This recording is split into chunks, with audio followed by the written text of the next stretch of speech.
Welcome to the course on error control coding and introduction to convolutional codes. In this lecture today, we are going to talk about classification of convolutional codes based on type of connections between the output and the input. Also based on what are our output bits, we will classify convolutional codes into systematic and non-systematic codes. Then we are going to talk about how we can realize convolutional code using shift registers. So, as I said, first we will talk about convolutional codes, and in this we are going to talk about a classification based on types of connections between the input and output of the convolutional encoder. In this regard, we are going to talk about what do we mean by feed forward encoder and feedback encoder. Then we are going to introduce a classification based on what are the output bits, whether the information bits directly appears in the output or not. Based on that, there will be a classification of convolutional code. The encoder basically where information bits can be separated out is known as systematic encoder, and in non-systematic encoder we cannot separate out information bits directly from the parity bit. So, we will talk about what do we mean by systematic encoder for a convolutional code and a non-systematic encoder, and then we will introduce this concept of equivalent encoders. So, for every non-systematic encoder there is an equivalent systematic encoder, and through an example we are going to illustrate how we can get its equivalent encoder. Then we are going to talk about a class of encoder where if the input bits are very high weight, we can still get an output code word of very low weight, and these kinds of encoders are known as catastrophic encoders. And finally, we are going to talk about two different types of realization of convolutional codes using shift register. The first one, which is known as controller canonical form realization, and the second one is known as observer canonical form realization. And finally, we are going to conclude this lecture with the concept of minimal encoder. So, let us start our discussion on classification of convolutional encoder. The first type of encoder that we are going to talk about is known as feed forward encoder. So, what is a feed forward encoder? The encoder corresponding to a polynomial generator matrix which does not have any feedback from the output to the input is known as feed forward encoder. Let us take this example. This is our information sequence. VD denotes our coded sequence. What is the generator matrix G of D? In this case, it is given by 1 plus D. Note here, the generator matrix here is a polynomial generator matrix, right, as opposed to a rational generator matrix, and there is no feedback from the output to the input side. You can see basically the output depends on the current input as well as the input one past time instance. So, there is no feedback from the output to the encoder side, and this is an example of a feed forward encoder. Now, we can represent the output of a feed forward encoder as linear combination of current input and finite number of past inputs. We also refer this type of encoder as non-recursive encoder, and as we said, in this we have an example of a rate 1 code, because input 1 bit, output is 1 bit coming out, and the generator matrix of this rate 1 code is given by 1 plus D, and you can see this is an example of a feed forward encoder whose generator matrix is a polynomial generator matrix, and there is no feedback from the output to the input side. And this is its corresponding state diagram for this feed forward encoder. This is another example of a feed forward encoder. We can write down the generator matrix for this G of D. V0 is nothing but the input bit. So, this first one is just 1, and what about the second parity bit? This is information bit. So, we have 1 plus one delayed version of this information bit plus D cube, because this is 1, 2, 3, 3 time instance delayed version of u. So, this is a generator matrix.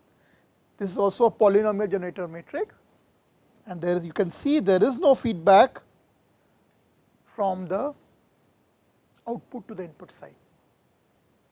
Now, let us look at what do we mean by feedback encoder. As opposed to a feed forward encoder, the encoder for a feedback encoder has a rational generator matrix. Please note, here we had a polynomial generator matrix. For a feed forward encoder, we had a polynomial generator matrix, whereas for a feedback encoder, we have a rational generator matrix with at least one non-polynomial transfer function containing a feedback path from the output to the input. Look at this example. From the output, we can see there is a feedback going to the input side, and the generator matrix for this is basically, so first coded bit is nothing but the information bit. So, that is 1, and this is basically 1, 1 plus D. So, because there is a feedback from the output to the input side, the output of a feedback encoder can be written as a combination of past input as well as past outputs. Hence, the output depends on infinite number of past input, because the current output depends also on past output, and past outputs also depends on past inputs and past outputs. So, the output will basically depend on infinite number of past inputs. Now, feedback encoder is also known as recursive encoder, and we just now mentioned one example of this feedback encoder is given in this figure. This is a rate 1/2 code. You can see for one input we have two outputs, and its generator matrix is given by this. This is its corresponding state diagram for this feedback encoder. This is another example of a feedback encoder. So, there is one input and there are three outputs. We can write down the generator matrix GD. The first output is nothing but the information bits, so that is 1. Now, what are the feed forward terms in V1? So, V1 depends on this bit and this bit. So, this is 1 plus D square, and what is the denominator term? We have basically 1 plus D plus D square term. Similarly, V2 is basically given by 1 plus D, and this is 1 plus D plus D square. So, this is a generator matrix for this feedback encoder. The next classification that we are going to talk about is based on output bits, whether we can separate out the information bits from the coded bits. So, in a systematic encoder, a rate k by n systematic encoder, the k information bits appear unchanged in the output. So, out of those n coded bits, you can directly see the k information bits, and rest n minus k bits are your parity bits. And the generator matrix corresponding to a systematic encoder is known as systematic generator matrix. Take example of this rate 1/2 feedback encoder. You can see there is one input and there are two outputs. So, it is rate 1/2 and it is a feedback encoder. There is a feedback from the output to the input side. You can see here the first coded bit is nothing but the information bit, and the second coded bit is parity bit basically coming out from this convolutional encoder. So, from these two coded bits we can easily find out what the information bit was from this bit. So, we can separate out the information bit from the coded bit, and this is example of a systematic encoder. As opposed to a systematic encoder, in a non-systematic encoder, we cannot separate out the k information bits from the n coded bits. This is an example of a, one second, I want to make it a rate 1. This is actually rate, just a typo, this is a rate 1 code, because there is one input and there is one output. This is a rate 1 and this is a feed forward encoder. You can see there is no feedback from the output to the input side. So, it is a rate 1 feed forward encoder, and you can see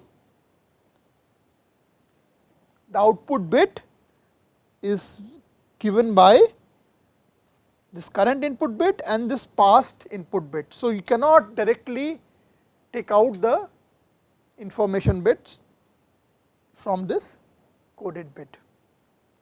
So, this is an example of a non-systematic encoder. We could also define a class which is called partially systematic encoder.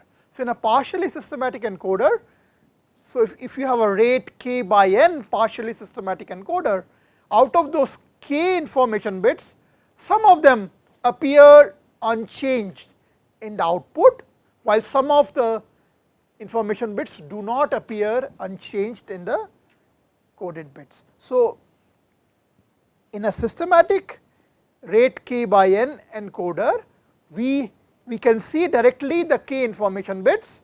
In a partially systematic encoder, we can see a fraction of these k information bits, maybe few bits like from 1 to k minus 1, and in a non-systematic encoder we cannot see any systematic bit any information bit directly in the output. So, all the parity bits are essentially linear combinations of current and past inputs and outputs. Now, that brings us to our next topic of discussion, which is the concept of equivalent encoders. So, before we define what is an equivalent encoder, we will define what do we mean by equivalent generator matrix. So, two convolutional generator matrix, let us call it GD and G prime D, are equivalent if they encode the same code. Now, what do we mean by encode the same code?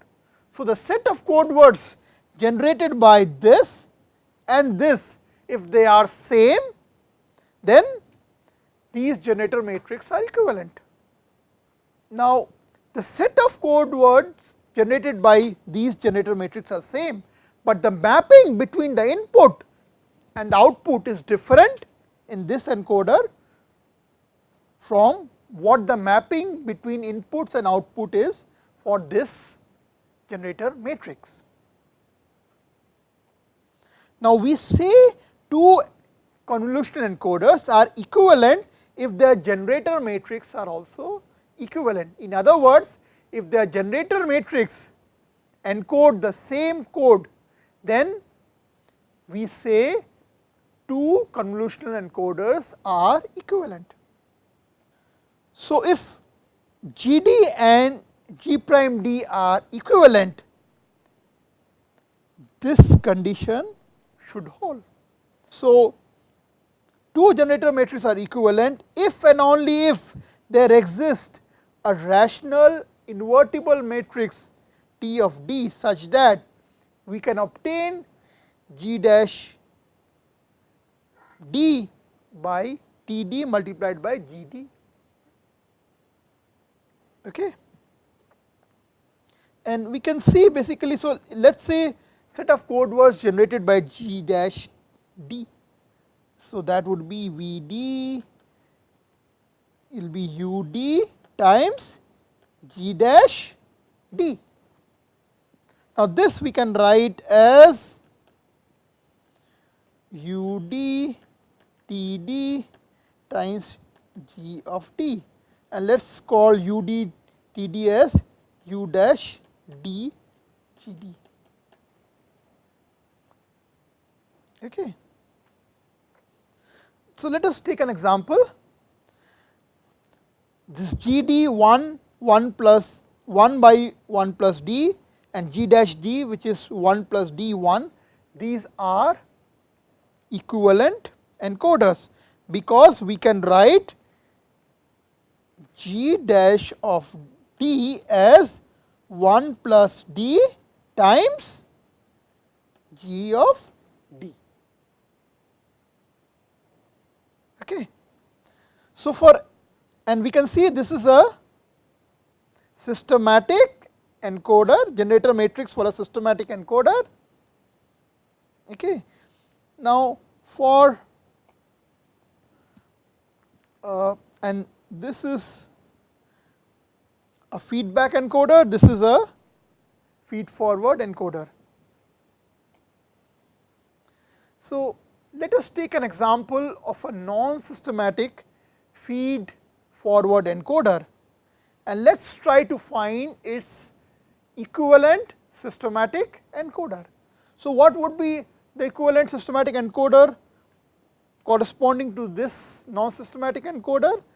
The generator matrix G dash of D should be of the form identity and some matrix P. So, what we want is basically we want this to be of the form 1 0 something here, 0 1 something here. So, we want to convert this into a form of this type. Okay. So, we will do elementary row operation to bring this generator matrix into a generator matrix of this form. So, first, so we will do this transformation, row 1, we will try to make this as 1. How can we make this as 1? If we multiply row 1 by 1 plus D, if we do that, this term will become 1, this term will become D by 1 by D, and this term will become 1. We leave the second row unchanged. Next, we want to get a 0 here, right. How do we get a 0 here? We do this transformation, row 2 will make it row 2 plus D times row 1.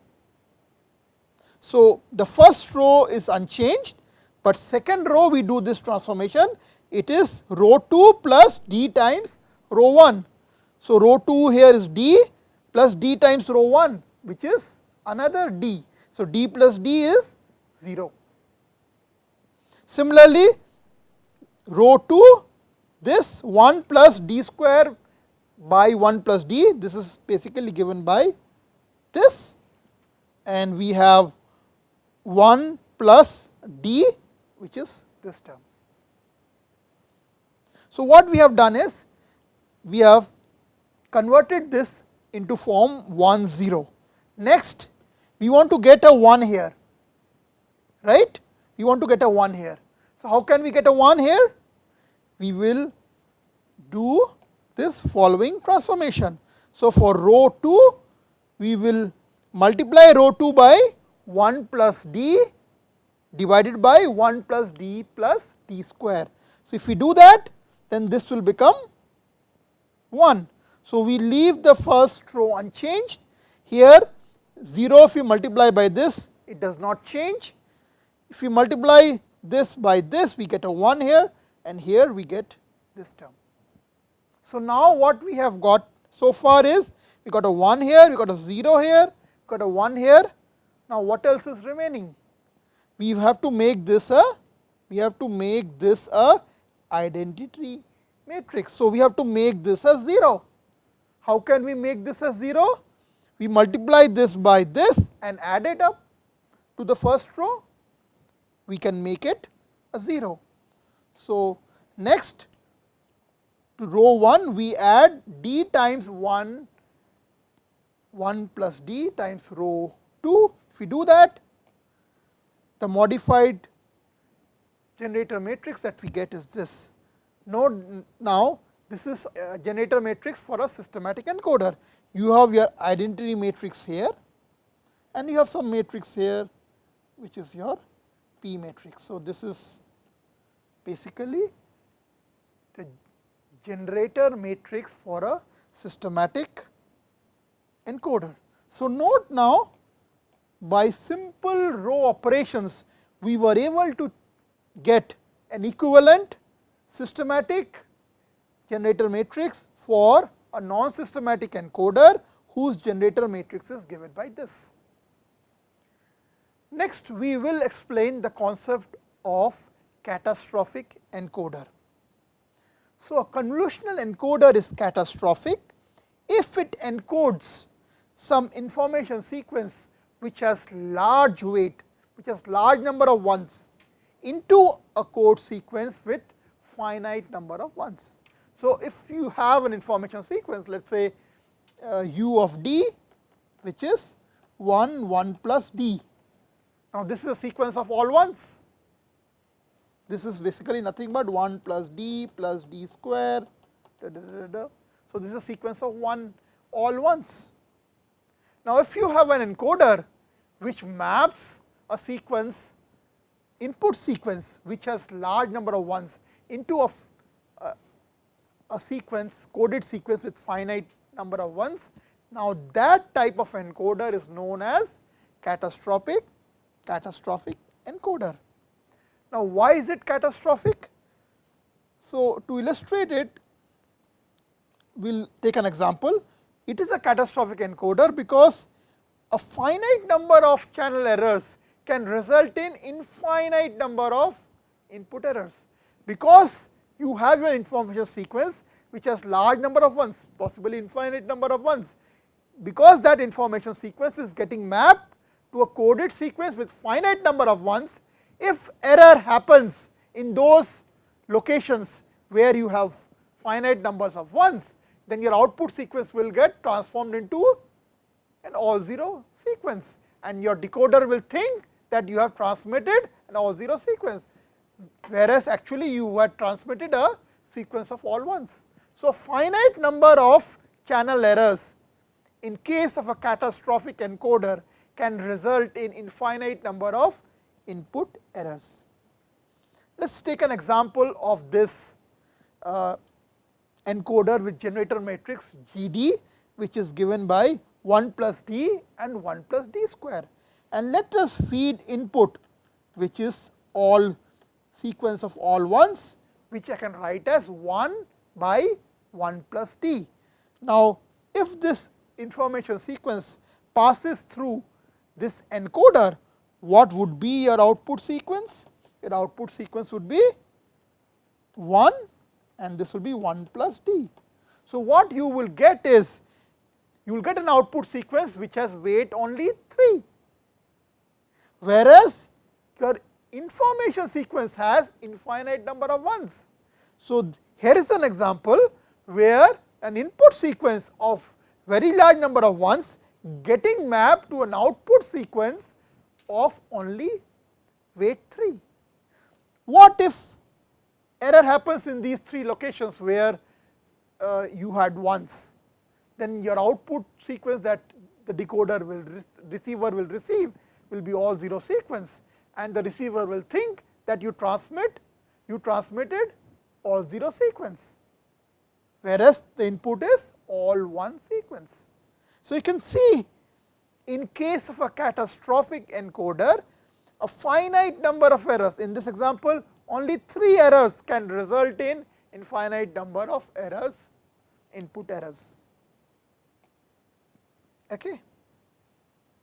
This I have explained. Next, I am going to come to the topic of realization of a convolutional encoder. How can we represent a convolutional encoder using shift register? So, given a generator matrix, how can you implement a convolutional encoder? So, in this we are going to talk about 2 such type of realization. The first one that we are going to discuss now is known as controller canonical form realization. So, in a controller canonical form realization, if you have a rate k by n convolutional encoder, we use k shift registers. So, the number of shift registers used is equal to number of information sequence that you have, and the output is obtained by using n set of adders, 1 for each output sequence. And in this case, the k input sequence enter the shift register from the left hand side, and we take the output from the right hand side. The next point to remember here is, in case of a controller canonical form realization, these n adders that are used to obtain the output sequence, the coded sequence, these adders are external to the shift registers. So, they are not inside the shift registers. So, let us take an example of a rate 1 non-systematic convolutional encoder whose generator matrix is given by this. So, in the numerator you have f0 plus f1d plus f2d square, like that. Similarly, denominator you have 1 plus q1d plus q2d square, like that. So, how can we implement this using controller canonical form realization? So, let us go back. So, we are going to use k shift register. So, this is a rate 1, 1 by 1. So, there will be only 1 shift register. So, we use 1 set of shift register corresponding to 1 input sequence. Next, we use n set of adders. Now, what is n here? Because it is a rate 1, so n is also 1. So, we will use 1 set of adders, and these set of adders, basically this output that we are seeing, we have this n set of adders that we are using to obtain this coded sequence V. Now, the k input sequence enter the shift register from the left hand side. So, we can see here the input is entering from this hand side. So, since this is a feedback encoder, so let us first look at the numerator term. What do we have here? We have f0 plus f1d plus f squared d. So, this input is basically multiplied by f0. So, the current input is getting multiplied by f0, then one delayed version of the input is getting multiplied by f1, 2 delayed version is multiplied by f2. So, you can see this is then f0, this is f1, this is f2, and again whether there is a connection from this input to the output, depending on that f0, f1, f2 will be either 1 or 0. If there is a connection, this will be 1, if there is no connection, this will be 0. So, you can see this is f0, this is f1d, f2d square, like that. Basically, if this is mth delay element, this will be fm dm. Similarly, you go back and look at the denominator. we have 1 plus q1d plus q2d square, like that. So, this is the input 1, this is the d term u1 d term. So, this is multiplied by q1, this is d square term multiplied by q2, like that, and then finally you have dm term which is getting multiplied by qm. So, you can see this is how we can realize a convolutional code using controller canonical form realization. Please note these adders are external to the shift register, there is no adders here internal to shift registers. The inputs are entering on the left hand side, whereas output is taken from right hand side. Now, contrast this with observer canonical form realization. So, in observer canonical form realization, we need to realize a rate k by n encoder, we require n shift registers. Now, please note for the controller canonical form realization, we required k set of shift registers, whereas in this case we require n set of shift registers, one for each of the coded bits. The second difference is the k input sequences in the observer canonical form realization, these k sequences enter into the shift register and these adders are internal to the shift register. If you recall, in case of a controller canonical form realization, the input is entering here, and at each time instance when your clock comes, they shift to one location to the right, this will move to here, this will move to here. Whereas in the observer canonical form realization, these inputs are directly entering into the shift register and these adders are internal to the shift register. We will give an example to illustrate what we mean. The lowest degree term generator matrix represent the connection to the right hand side of the shift register. In case of controller canonical form realization, the lowest degree term was on the left hand side. Here the lowest degree term will be on the right hand side. So, let us take the same example that we considered earlier. So, we are considering the same generator matrix and we are going to realize this generator matrix now using observer canonical form realization. So, again here k is 1, n is 1. So, we have n is 1. So, we have one set of shift registers. So, this is one set of shift registers. Next, what did we say? The k input sequence enter the adder internal to the shift register. And what do we mean by internal? So, these are the shift register elements, delay elements, and note these adders are in between the shift registers. These adders are internal to the shift registers. Okay. And next thing that we said was the lowest degree term in the generator matrix represents connection to the right hand side. You see here, the inputs are directly coming to the adder. So, this term is corresponding to f0 u of d. This term corresponds to f1 d of u of d. Whereas in the controller canonical form, the leftmost term was f0 and the rightmost was fm. Here it is just opposite. So, you can see this is f0 term, f1 term, f2 term, and similarly in the denominator you can see this is q1, this is q2, like that this will be qm. Same generator matrix can be realized using two different forms. So, let us take an example to illustrate this. So, we are considering a rate 2 by 3 systematic feed forward encoder whose generator matrix is given by this.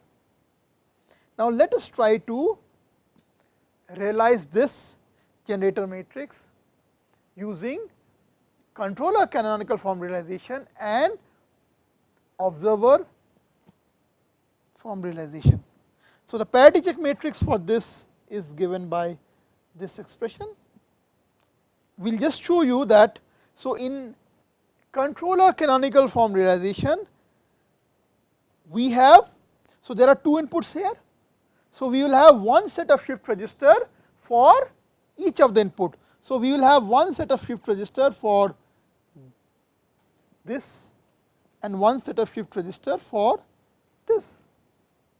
And to realize this, we need two memory elements, because here the highest degree of D is 2, and to realize this we require one memory element. So, total we will require 3 memory element. So, that is what I said, for the controller canonical realization for this rate 2/3, this is my n, this is k, and this is the memory order. We basically require 3 memory elements to represent this convolutional encoder in the controller canonical form realization. Now, what about observer canonical form realization? In observer canonical form realization, we use one set of shift register for each of the n coded bits. So, how many coded bits we have? We have 3. One is this, one is this, and one is this. Now, how many memory elements you require to represent this? 0. This is directly the input coming in here. Here 0, because the direct input is coming here. And what about this? Its maximum degree is 2, so we will require 2. So, overall for this generator matrix, if we try to realize it using observer canonical form realization, we require only 2 memory elements. And in the next slide, I am going to show you those 2 encoder realization. So, let me just write down the generator matrix.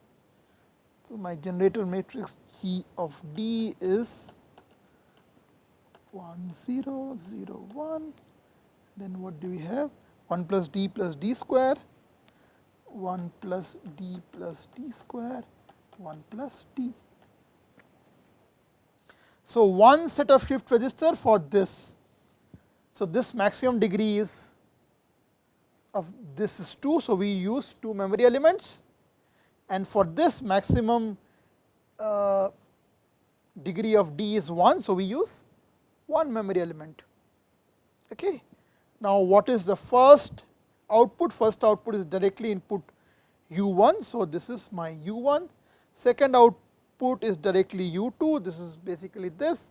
And the third output is 1 plus D square of U1. So, this is U, this is the D of U1D, and this is D square of U1D, plus 1 plus D times U2D.